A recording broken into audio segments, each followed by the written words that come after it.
এটা আমাদের জন্য সৌভাগ্য, আমার জন্য সৌভাগ্য। ওয়াসিক বিল্লাহ নোমানি বলার সময় প্রথমে টের পাই নাই যে নন মুসলিম ওয়াসিক বিল্লাহ নোমানি। আমি বলছি হয়তো কোনো পাড়া দিয়ে খুব দূর থেকে কোনো বক্তার্থা নিয়ে আসছে এরকম।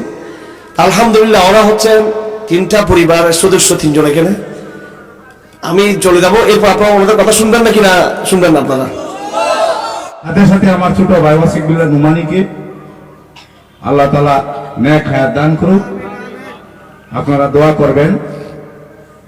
আমি 30 বছর ধরে ইসলাম সম্বন্ধে জানি শুনি, কিন্তু ইসলাম গ্রহণ করার মতো সাহস পাই নাই। এই জন্যই যে সামাজিকতার ব্যাপার আছে।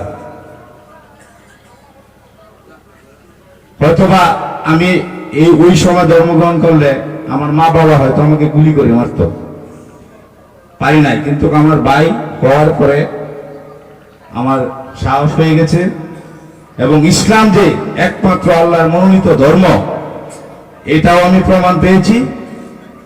46 বছর আমি বাতিল ধর্মের পিছনে ঘুরছি, কিছু লাভ হয় নাই। আমার আজকে সময় কম, আপনাদের প্রধান অতিথি আছে, আপনারা আমাকে দোয়া করবেন যাতে আমি আল্লাহর প্রতি দৃঢ় বিশ্বাস রাখতে পারি, আসমানি কিতাব সমূহের উপর বিশ্বাস রাখতে পারি, নবী রাসূলের উপর বিশ্বাস রাখতে পারি, এবং বারমন্দ তাকদীরের উপর আমি বিশ্বাস রেখে ইসলাম ধর্মটা পালন করতে পারি। আমার স্ত্রী সন্তান এখনো ইসলাম ধর্মে আসে নাই, তবুও আমার কোনো কষ্ট নাই। আমি 15 দিনে যে সম্মান, যে মর্যাদা আল্লাহ আমাকে দিয়েছে, 46 বছরে আমি কোনো জায়গায় এই সম্মান মর্যাদা আমি পাই নাই। আর একটু বলতেই হয়, সময় নাই, কেন ইসলাম ধর্ম গ্রহণ করলাম। হিন্দু ধর্ম মাঝে তো ছিলাম, কিন্তু আমি যখন মারা যেতাম, আমরা 33 কোটি দেবতার কাছে যাইতে যাইতে আমার আড্ডি গুড্ডি পচে যাইত। কিন্তু এখন আপনাদের সামনে বলতেছি যে এখন যদি মৃত্যু হয়, আমার নবীজি আছে, এই নবীজির উম্মত আমি, একজনকে 2জনকেই সুপারিশ করলে ইনশাল্লাহ পারে দেন।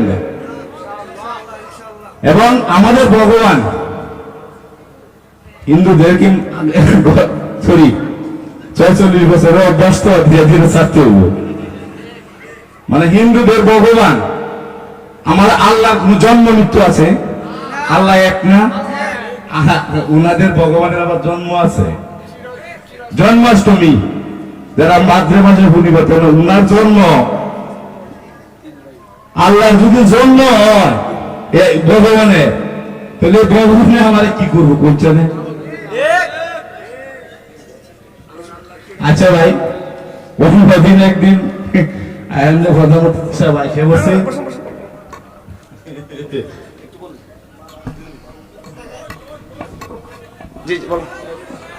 বলবো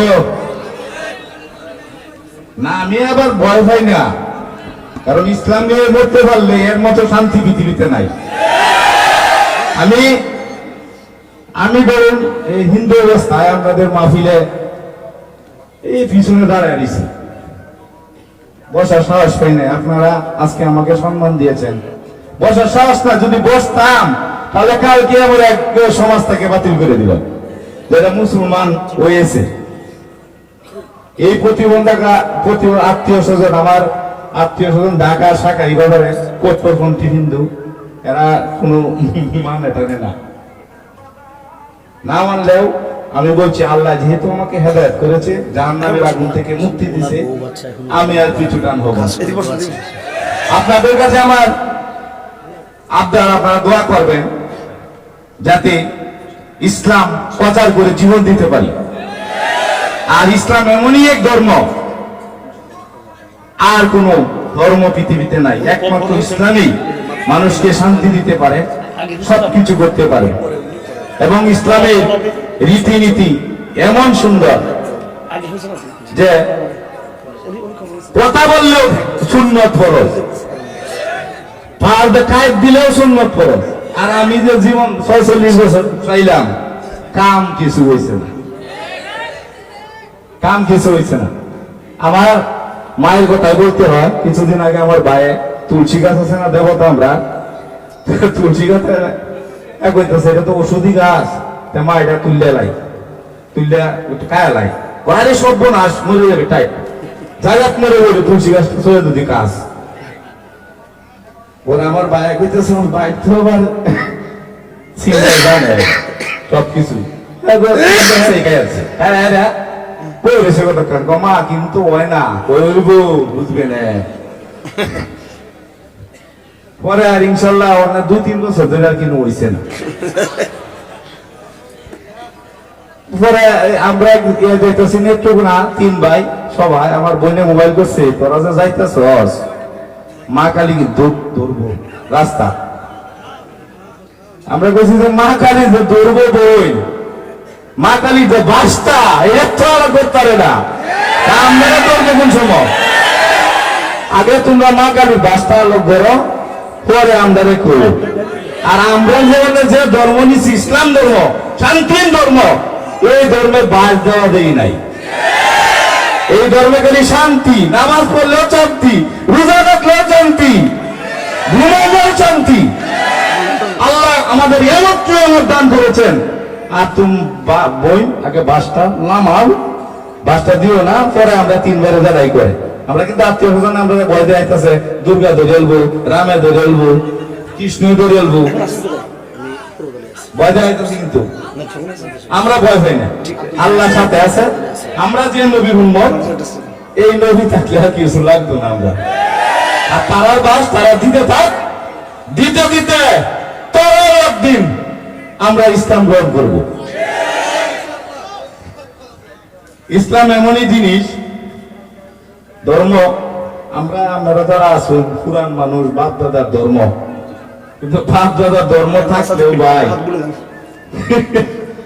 সুখ থাকতেন না, আমল না করলে সুখ থাকতেন না। আমরা কোথায় সুদিনের মুসলমান এটা ঠিক না, সুখ থাকতেন না। আমিও আপনাদেরকে দোয়া করি, আপনাদেরকে দোয়া করি, আমিও আপনাদের দোয়া করবেন আমার শ্রী সন্তানের জন্য, যাতে আল্লাহ হেদায়েত করে। আসসালামু আলাইকুম ওয়া রাহমাতুল্লাহি ওয়া বারাকাতুহু। সামনে দলিলদের জন্য আমরা ভারত বাংলা পাকিস্তানের মুসলমান আবার ভারত আক্রমণ করবো, তোমাদের রাম মন্দির ভেঙে আমরা বাপরে মসজিদ বানাবো ইনশাআল্লাহ, কেউ ঠেকাতে পারবে না ইনশাআল্লাহ। আল্লাহ রাব্বুল আলামিন এই মহান যুদ্ধে আমাদের সকলকে শরীক হওয়ার তৌফিক দান করেন। পাশাপাশি আপনাদের কাছে বিশেষ অনুরোধ, সকলেই মনোযোগ সহকারে আমাদের আজকের মাহফিলের প্রধান বক্তা, আমি মনে করি আমাদের এলাকার জন্য নিয়ামত আল্লামা মুফতি হারুন ইজাজ সাহেব দামাত বারাকাতুহুম হযরত চলে আসছেন, কথা বলবেন। ওনার কথা শুনে, সভাপতি সাহেবের কথা শুনে দোয়া নিয়ে এরপর ফিরবো ইনশাআল্লাহ। আসসালামু আলাইকুম ওয়া রাহমাতুল্লাহি ওয়া বারাকাতুহু। হুজুর বেতন আছে নগদ কিছু তুলে নেই। আল্লাহু আকবার। হযরত বেতনের নামাজ পড়তেছেন, অল্প সময় লাগবে, তো আপনাদেরকে জিজ্ঞেস করছি, এই যে এত সুন্দর আয়োজন, এতে আপনারা খুশি না বেজার? যারা বলেন না খুশি না বেজার? এই সুন্দর মহৎ আয়োজনে আমাদের এই জাগের জামে মসজিদ এবং হিলপুল ফুজুল যে যুব সংঘ, যে বাগের বাচ্চাদের উদ্যোগে আয়োজন, গোটা পূর্বদলার মধ্যে এরকম সাহসী আয়োজন হিলপুল ফুজুল ব্যতীত আমি খুব কম দেখছি। কি কথা বলেন ঠিক কিনা? ওনাদের সাথে আমরা আছি না নাই? জোরে বলেন আছি না নাই? তাহলে ওনাদের সুন্দর আয়োজনে উলামায়ে কেরামের রাহা খরচ, যাতায়াত খরচ থেকে শুরু করে সুন্দর আয়োজনে একটু শরীক হওয়ার জন্য আমরা যারা এখানে আছি মর্দে মুজাহিদ, আমরা একটু মহব্বতের সাথে 1000 এবং 500 টাকার নোট যাদের কাছে আছে একটু দ্রুত দিয়ে দেবো ইনশাআল্লাহ।